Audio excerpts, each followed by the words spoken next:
Unashangaa mchungaji anajiita kuhani na anataka watu wamfikie Mungu kupitia yeye. Kazi ya ukuhani kama ilivyokuwa katika Agano la Kale ilikamilishwa ndani ya Kristo. Ndio maana Kristo, Biblia inasema, amefanyika kuwa kuhani mkuu, ndiye mwombezi wetu.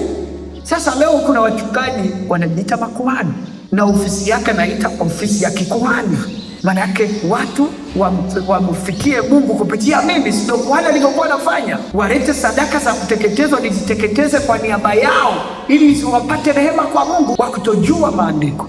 Mchungaji sio kuhani, mchungaji ni mchungaji.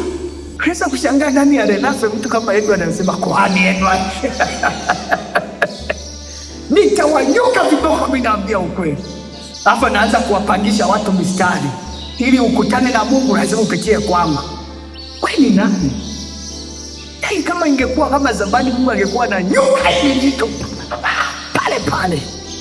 Biblia inasema Yesu alipokata roho, pazia la hekalu likafanyaje? Likapasuka.